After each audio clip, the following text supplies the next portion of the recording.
There's a lot of immigration because of a large project that's happening in downtown Matola. They're building a very large bridge to connect the two peninsulas, and they're displacing several thousand families, and those families are being given money to come here and resettle, and thus there's an influx of children that need to have access to education. Well, apart from education, people in here need, they lack so many other resources.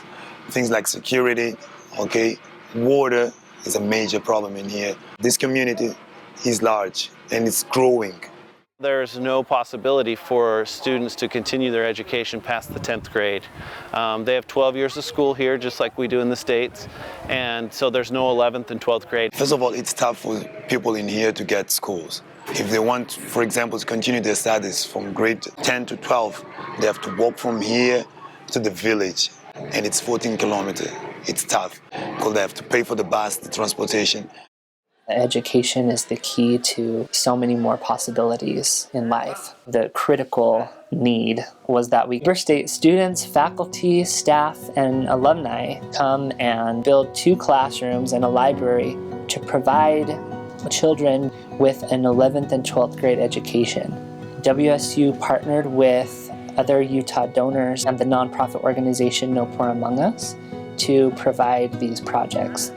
This is an opportunity for them to be able to finish and graduate from high school. Isso é muito bom para a sociedade e a comunidade em geral. Nós sofremos muito aqui. Muitas pessoas que estudaram aqui e que saíram para Boane, ou outros não conseguiram, estão aí sentados em casa. Mas com esse projeto que aqui temos, ou que a escola já tem, vai nos ajudar muito. Imagine eu que eu quero fazer o meu curso de enfermagem para adquirir mais a sabedoria. Com a escola aqui vai ser muito, muito bom mesmo. Vai diminuir muito o sofrimento daqui da sociedade, pois estávamos a necessitar mesmo de uma escola que nem isso aqui. Estamos gratos por isso. Vamos poder abarcar mais alunos, porque há muitos que ficaram de fora por causa do espaço. Há aquela limitação. Mas com estas salas vamos poder receber mais alunos. Todos terão acesso à educação, porque muitos alunos acabam ficando em casa quando não têm o oitavo. Assim que vão entrar mais, o maior número vai entrar. E, se possível, vamos introduzir também um curso noturno para aqueles que desistiram há muito tempo, por causa da distância. We do what's called an interdisciplinary design charrette, and the design charrette is with design engineering technology students, specifically those studying architectural design, interior design, and construction management. We want to have a multidisciplinary approach to solving a problem. This year we had them all design a school with an attached library. Not only did the students come up with a schematic design, as you can see in the back, but we asked them to come up with a floor plan, elevations, a construction schedule, and an estimate on how much it's going to cost to build. We're not expecting them to give us full sets of construction documents. We just want them to give us an idea that we can take and run with and say, all right, this is going to be what we rally everybody around. Okay, so I need you, before anyone checks in, to write your name on here so that I know you're here. Are you ready for this? Are you excited? Yes, I'm pretty stoked.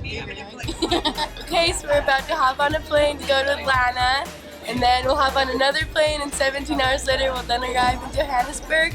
We'll cross the border and be in Maputo, so we're pumped, we're so stoked.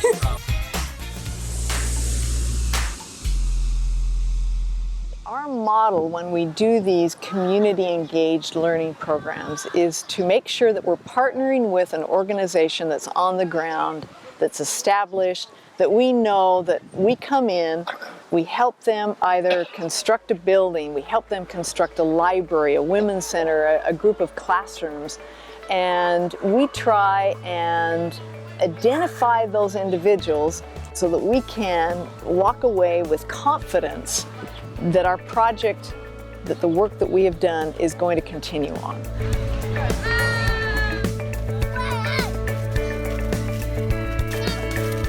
So this building that we're building is a school. There's going to be 2 classrooms and then a library.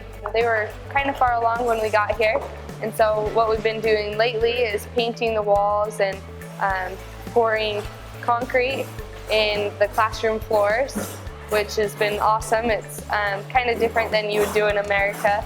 They have a different way of finishing their concrete and different aspects of just how they do things.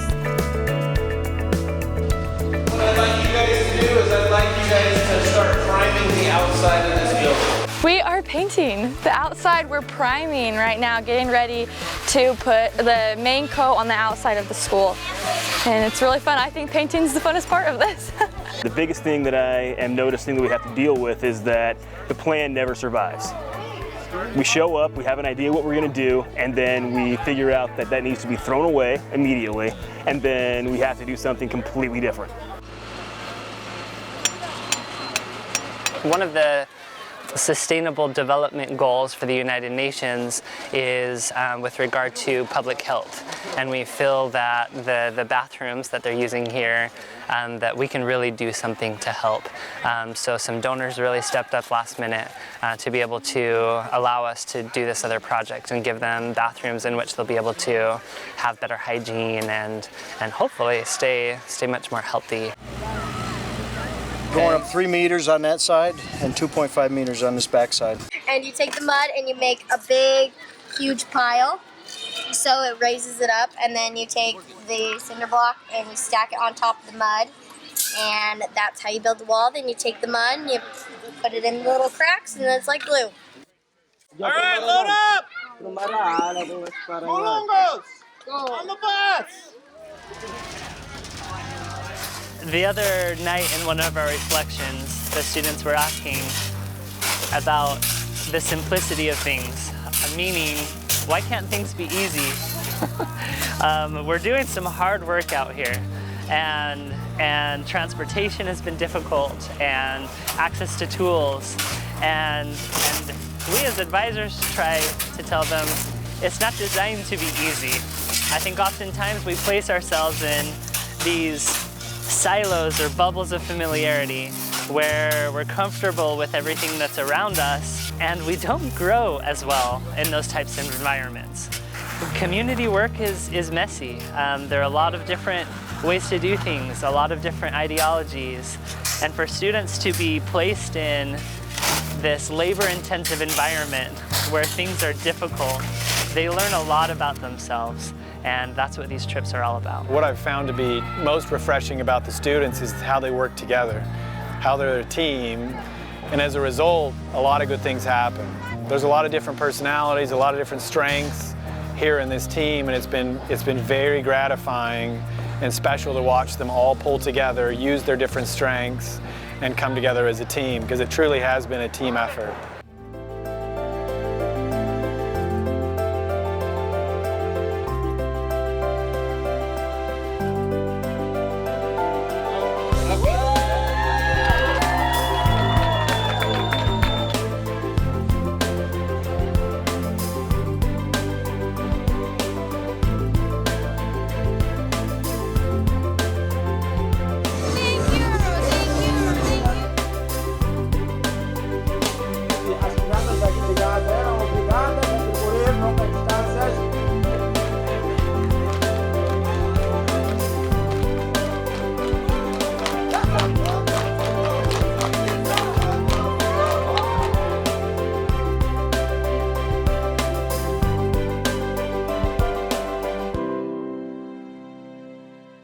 This is an experience that's not only changed the way that I want to help others, but it's also changed me.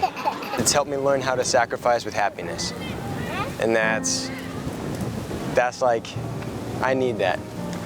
I need that. Extreme joy comes from serving other people of all walks of life. We can serve people in our community because there are people suffering in our communities, and there are people suffering in locations like these, but we should be giving of ourselves. It really influences you to pull over on the side of the street when you see somebody and help them fix their tire, or you get involved inside of your community with organizations there, and it just makes you an all-around better person. Probably take back how these people live and how they treat each other, because they don't need They don't need anything to be happy. The other day we had a big sand hill out in front of the school, and all the little kids from all over the area just came and they were just playing on it, and they were just screaming and laughing and just had so much joy, and they were just like so happy, and it was just so amazing to watch them because literally all they had was an old tire and dirt, and they were just like the happiest kids in the whole world. I think what the students are beginning to understand is that service is so fundamental in our lives to our degree of happiness. That there is this direct relationship, that the more we serve, the greater and deeper our happiness can be. Just keep on doing what you're doing. It's really helping our students. You're giving some hope. And when you give hope to someone, it's everything. It's the idea of the mirror that we were talking about last night, that, you know, so many times we're thinking about us and our situation and what we need to do and on, and we're just reflecting ourselves. And with this type of work, we're replacing that mirror with a window where we're looking out and we're seeing the need.